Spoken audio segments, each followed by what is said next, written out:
Hi, this is the Red Lady, and today I'd like to talk to you about Valentine's love spells and Valentine's magic. You know, what are some of the issues that could crop up there? There are a few. So, first of all, the energy of Valentine's Day is highly potent to do love spells or love magic.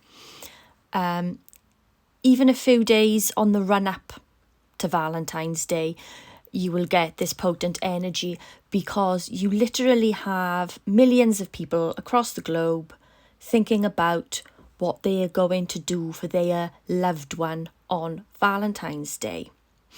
They are planning what they're going to cook, what they're going to wear, special gifts to buy, all in the name of love. So they can do, they can do something extra special for their loved one, and they are thinking about all these things, and this energy is in the air. So the energy that this creates is an abundance of love energy that you can tap into with your magical work. Now, I have been having a gander on YouTube and looking at some of the videos that various practitioners or anyone who wants to stick a video out there have put out their on love spells.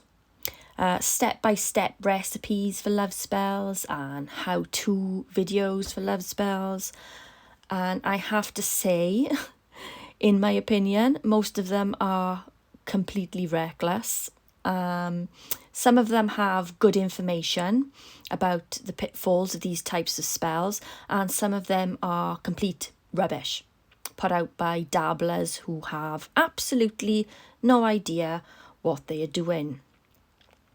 You know, a love spell should never be taken lightly, especially by someone who isn't really a magical practitioner. Anyone can do a spell, anyone can do a love spell. But if you're not a practitioner who knows what they're doing, then you're likely to get into some trouble. Likely to.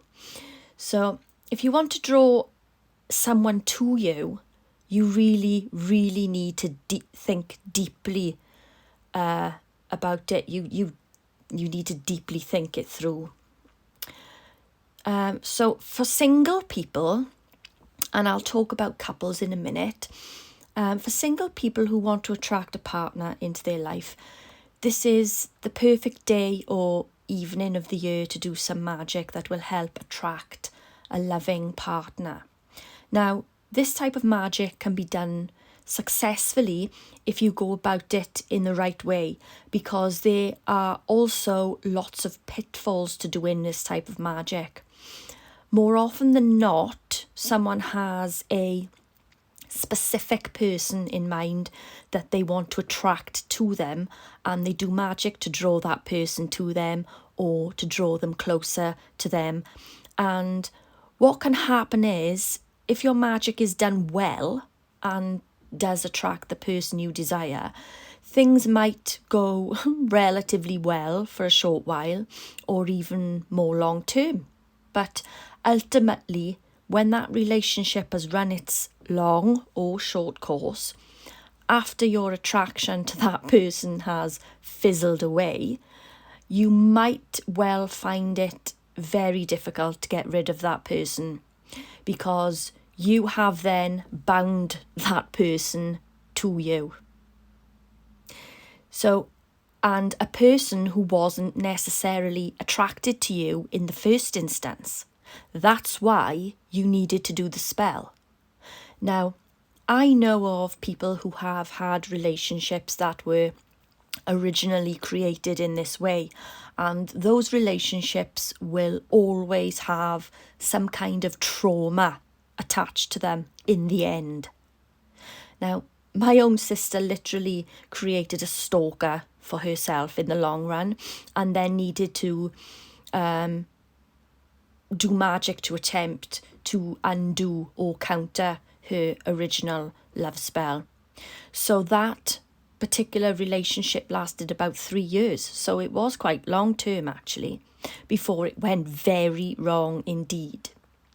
So if you've seen the original film, The Craft, the one that was made in the 90s, and the character Sarah does the love spell that backfires on her. Now, that part of the film was 100% spot on, because if you think that these things only happen in the movies and you do a reckless type of love spell, then you're going to find out the hard way that any magic you perform is going to have consequences, good or bad. Magic doesn't always work in the way you think it will.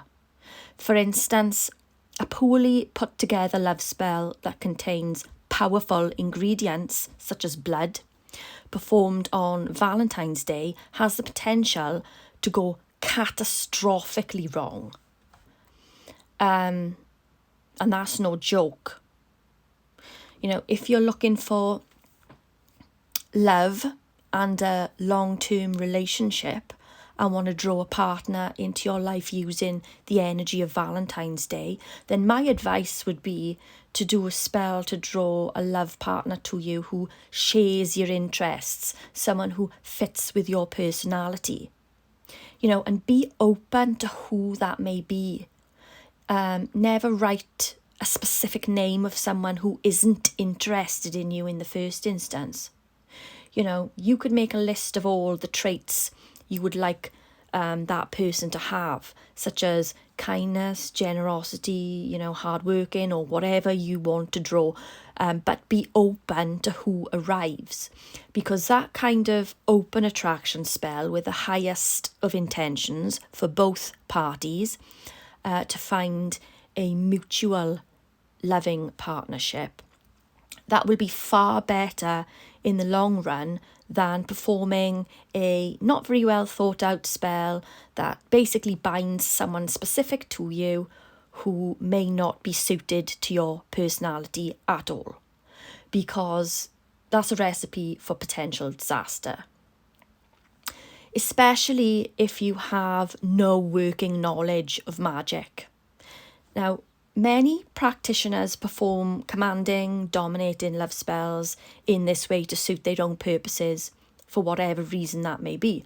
But those well-versed practitioners then may then perform another spell to counter or break that spell when they've had enough of that person.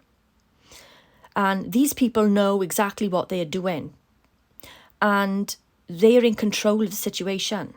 Now, most people who perform love spells are dabblers and have absolutely no idea what they're doing. And if something does happen to go wrong, such as they've inadvertently attracted a violent person to them, or even a rapist, then what are you going to do about it?